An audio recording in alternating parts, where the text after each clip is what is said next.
Hello, I'm Pastor Tommy McMurtry from Liberty Baptist Church in Rock Falls, coming to you right now, speaking on the subject of modernism versus the old paths.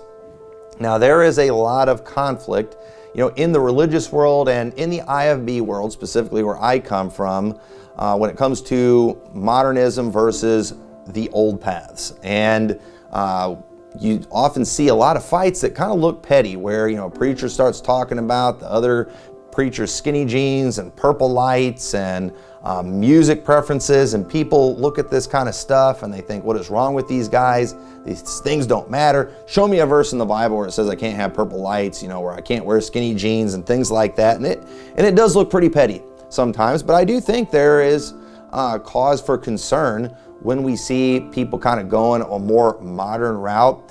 And what I want to explain in this video is why at Liberty Baptist Church, we have chosen to continue on a more traditional path, or what some would call the old paths. And because there are things I'm seeing, there's trends that I'm seeing that I'm concerned about, that that make me very nervous.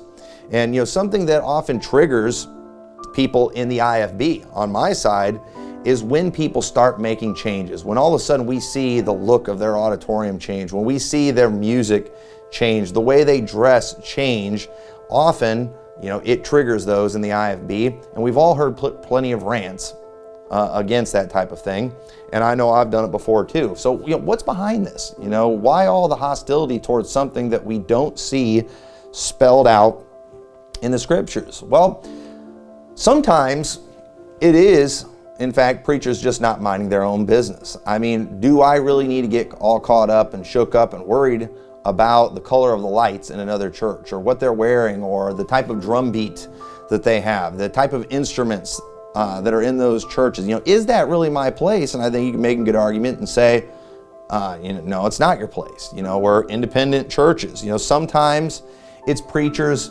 when they start talking about these things, they're trying to be a pope. They want to just kind of conform everyone to their image. That is a possibility. That could be a motivation for why many people make such a big stink out of what seem to be petty things. We see in Galatians 6:12, it says, as many as desire to make a fair show in the flesh, they constrain you to be circumcised, only lest they should suffer persecution for the cause of Christ. For neither they themselves who are circumcised keep the law, but desire to have you circumcised, that they may glory in your flesh. But God forbid that I should glory save in the cross of our Lord Jesus Christ, by whom the world is crucified, and I unto the world. What did he mean right there when he said that they may glory in your flesh? Well, there was a group of people that wanted all those who were getting saved, these Gentiles were getting saved, to be circumcised. Why?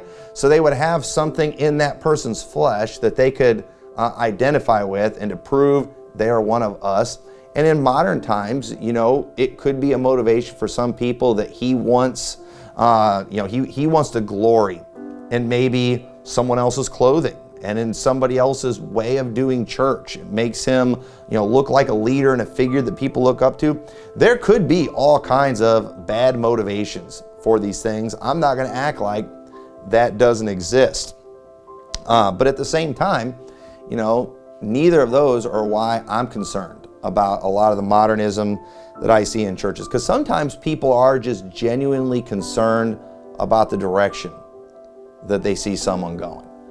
And we'd be lying if we try to pretend that IFB preachers don't get greatly concerned when all of a sudden they see purple lights. When all of a sudden they start hearing certain songs, our radar goes off and we get nervous real fast. There's no doubt about that. But the Bible does say in Romans 12:2, and be not conformed to this world, but be ye transformed by the renewing of your mind, that you may prove what is that good and acceptable and perfect will of God. Obviously, we do have a clear command not to be conformed to the world. And when we see churches start looking like nightclubs that clearly are there appealing to the flesh, we get a little concerned. When when someone's music changes to sound just like the music that's coming from the world, we get concerned because we know that the world is going after the things of the flesh. We know that's what they live for. That's what they're going to do as natural man, as those who are not saved and who do not have the Spirit of God. So obviously people are going to be concerned. We see in 2 Corinthians 6:17, wherefore come out from among them and be ye separate, saith the Lord, and touch not the unclean thing, and I will be with you. So there are things that people do and that are doing today that indicate a bad direction to many people. And so when speaking on a subject like this, there's no way I could possibly judge everyone's motives accurately. There's no way that I could take my Bible and prove purple lights or a specific style of music are sins. I can't take my Bible and show you that. I don't think the layout of my church looks like a first century church. I don't believe the Apostle Paul wore a suit and a shirt and tie like I do. I don't believe that. Okay, but at the same time, at Liberty Baptist Church, we've chosen to follow a more traditional or old-fashioned style of church.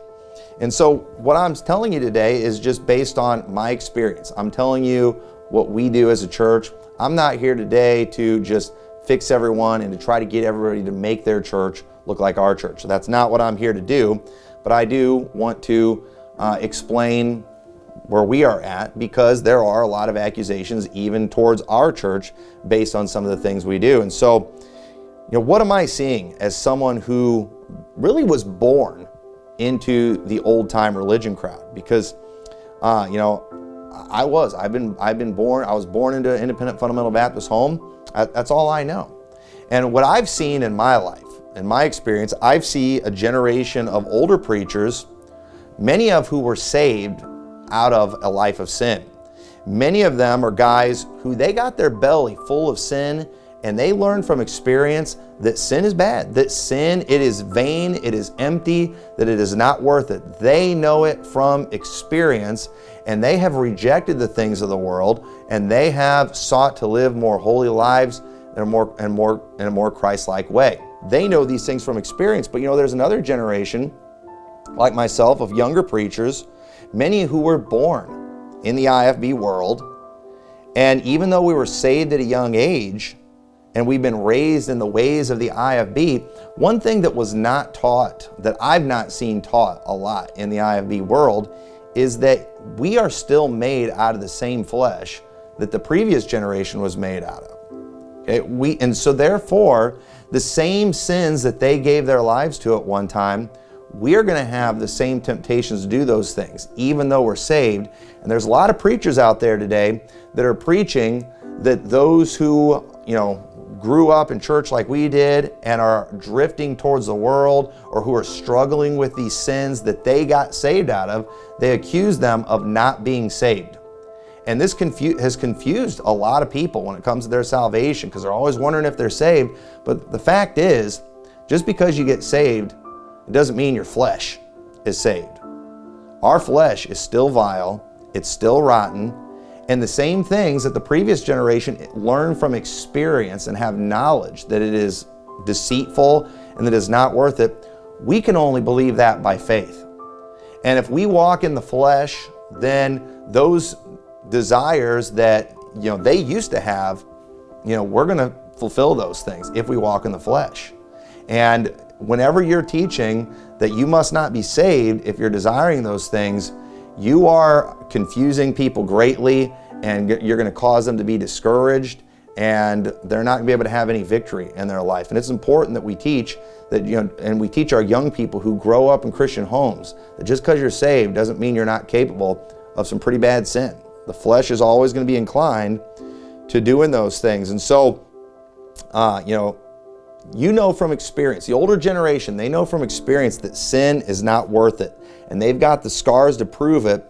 But those of us who are raised separate from the world, we can only know that by faith. And so if my generation walks in the flesh, we will do the same thing you did before you got saved. So 1 Thessalonians 4:3 says, "For this is the will of God, even your sanctification, that you should abstain from fornication, that every one of you should know how to possess his vessel in sanctification and honor, not in the lust of concupiscence even as the Gentiles which know not God. Okay, what is concupiscence? It is the coveting of carnal things, or the irregular appetite for worldly good, or an inclination towards unlawful enjoyments. That's something that you did before you got saved. But those of us who grew up separated from those things, if we're still going to have that inclination if we're not careful.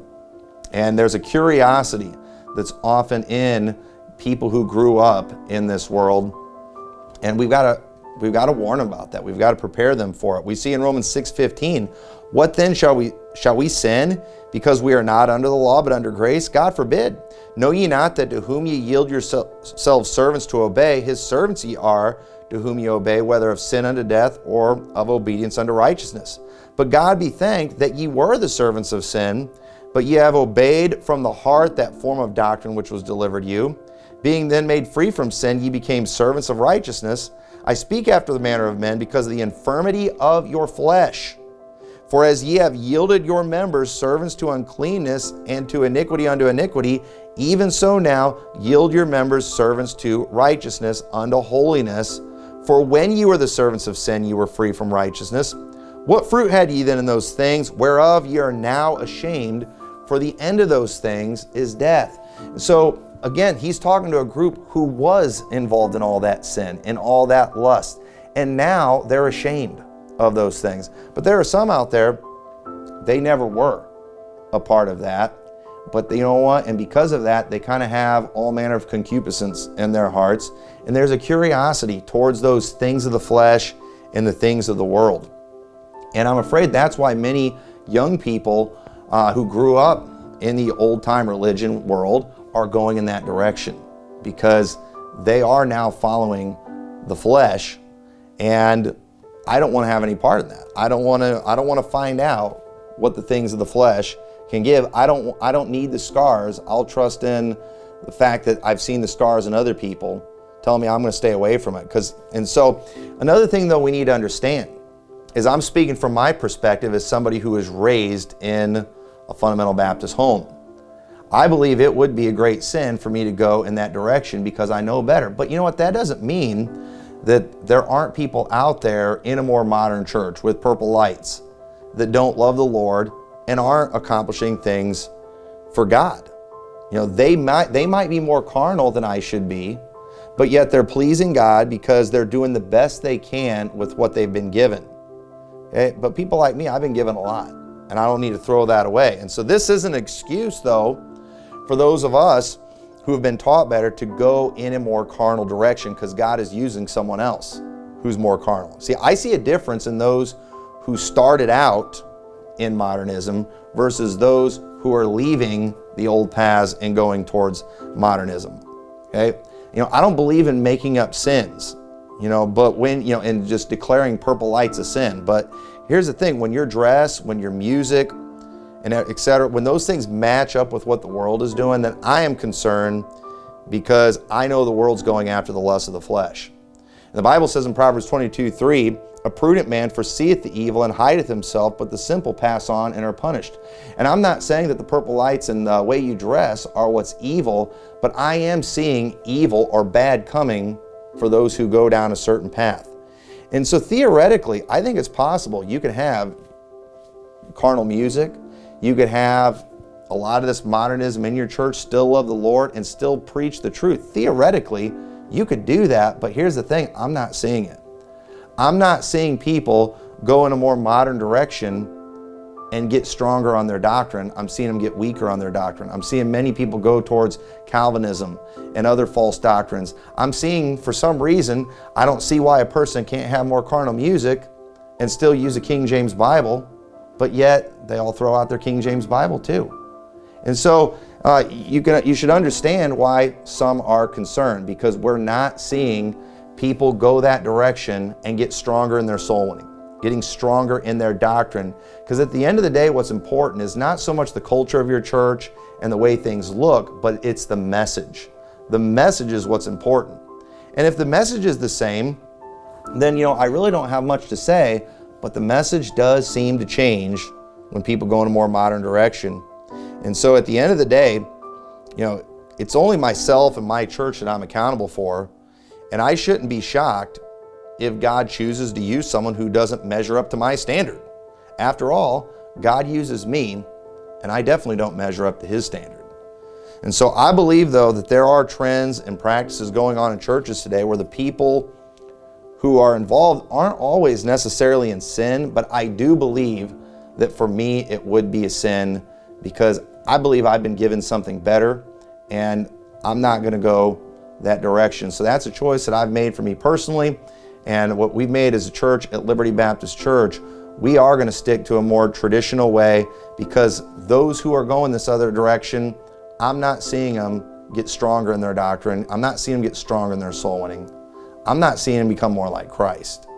And so I'm going to keep my distance from that. So I hope this was a help. Thank you so much for watching.